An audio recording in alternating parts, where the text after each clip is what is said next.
السلام علیکم. تو کیسے ہیں آپ سبھی لوگ؟ ہوپ فلی آپ سب لوگ ٹھیک ٹھاک ہوں گے.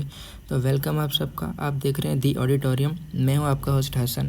تو چلیے چلتے ہیں اپنے کرنٹ افیئرس کی طرف اور سارے ہاٹ ایشوز اس میں ڈسکس کیے جائیں گے. جتنے بھی کرنٹلی آن گوئنگ ایشوز ہیں ان سب کو کور کیا جائے گا. تو شروع کرتے ہیں اپنی ویڈیو. تو سب سے پہلے ہمارے پاس کرنٹ افیئر ہونے والا ہے وہ ہے سوشل میڈیا آؤٹیج ایکس. ٹھیک ہے, ایک بار جلدی سے ریڈ آؤٹ کرتے ہیں. میں تیزی سے پڑھوں گا, آپ لوگوں کے سامنے لکھا ہوا ہے. اگر آپ لوگوں کو کچھ سمجھنا ہے ڈیپلی تو آپ لوگ ویڈیو کو پاز کر سکتے ہیں. میں تھوڑا اسپیڈلی پڑھوں گا. Social media outage X formerly known as Twitter experiences its second major global outage within 24 hours affecting users access to feeds messages and logins across the US, India and other countries. وہ کہنا یہ چاہ رہا ہے کہ social media x کی بندش ہے. اس سے متعلق بتا رہا ہے کہ سابق ٹویٹر ایکس کو مسلسل دوسرے دن عالمی سطح پر بندش کا سامنا کرنا پڑا, جس سے امریکہ, بھارت اور دیگر ممالک میں صارفین کی رسائی متاثر ہوئی. ٹھیک ہے, یہ تھا ہمارا پہلا کرنٹ ایشو. ویڈیو کو زیادہ لمبا نہیں ہونے دینا, جس کی وجہ سے میں تھوڑا اسپیڈلی آپ کے سامنے پرفارم کروں گا. سیکنڈ افیئر ہے US ٹیرف تھریٹس. امریکہ کا یورپی یونین پر ٹیرف کی یہ ایک دھمکی ہے امریکہ کی. ٹھیک ہے, اس میں وہ کہتے ہیں کہ president Donald Trump threaten to impose a 50% tariff on the European Union citing stalled trade negotiations. He also warned of a 25% tariff on Apple products, raising concerns about escalating trade tensions. سابق صدر Donald Trump نے یورپی union پر 50% tariff عائد کرنے کی دھمکی دی ہے اور ایپل مصنوعات پر 25% ٹیرف لگانے کا بھی اندیا دیا ہے, جس سے تجارتی کشیدگی بڑھنے کا خدشہ ہے. جلدی سے چلتے ہیں اپنے تھرڈ کرنٹ افیئر کے اوپر, اور یہ ہے آسیان سمٹ پرائرٹیز. آسیان اجلاس کی اہم کیا ہے موضوعات ہیں جو ان کی ترجیحات ہوں گی. اس میں کیا ہے وہ بتانے لگا ہمیں. وہ کہتے ہیں the upcoming ASEAN summit in Malaysia will address key regional issues including the civil war in Myanmar, maritime disputes in the South China Sea and the recent US tariff hikes affecting South East Asian economies. اس میں اگر کہ Malaysia میں ہونے والے اجلاس میں Myanmar کی خانہ جنگی, بحیرہ جنوبی چین کے تنازعات اور امریکہ کی نئی ٹیرف پالیسیوں جیسے اہم ایشوز پر بات ہوگی. ٹھیک ہے, نیکسٹ ہمارے پاس کرنٹ ایشو ہے. اس ایشو سے تو سب بخوبی واقف ہیں. Israel Gaza conflict. Israel intensified its military operations in Gaza leading to severe humanitarian crisis. Under international pressure Israel agreed to allow limited food aid through aid organizations, criticized the effort as insufficient. اسرائیل کی جانب سے غزہ پر بمباری میں شدت اور انسانی بحران شدید تر ہو چکا ہے. عالمی دباؤ پر اسرائیل نے محدود خوراکی امداد کی اجازت دی ہے, جسے ناکافی قرار دیا جا رہا ہے. اس کے بعد نیکسٹ ہمارے پاس آ جاتا ہے India Pakistan tensions.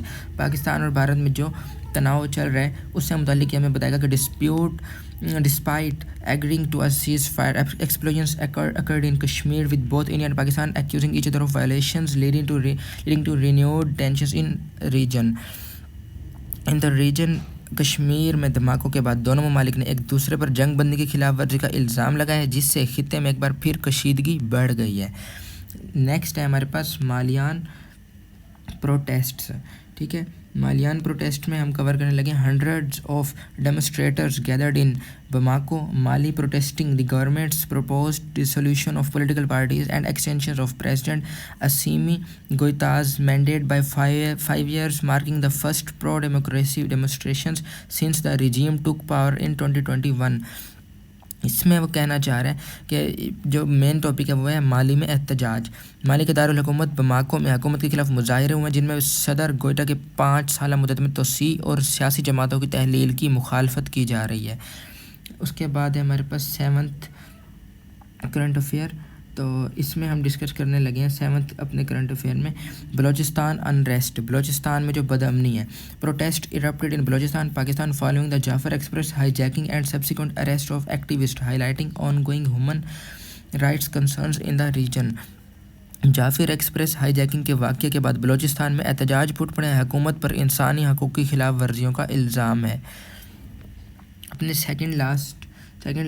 Third last current affair کی طرف بڑھتے ہیں. G20 سمٹ پریپریشنز. جو G20 اجلاس ہونے والا ہے اس کی تیاریاں.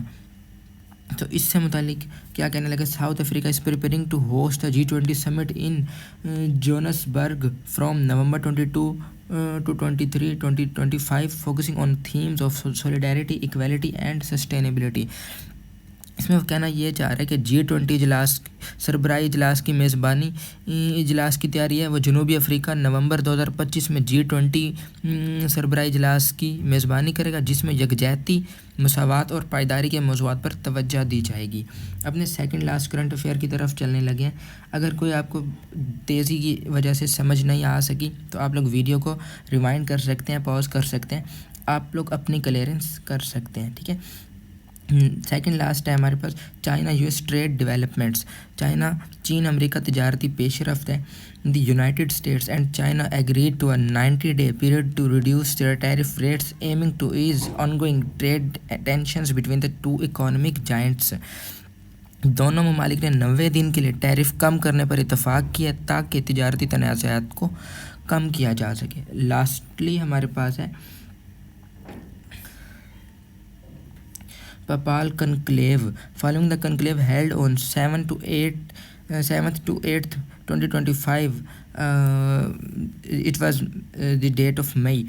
Robert Francis Prevost was elected as Pope Leo XIV, becoming the first Pope from North America and the first from the Order of Saint Augustine.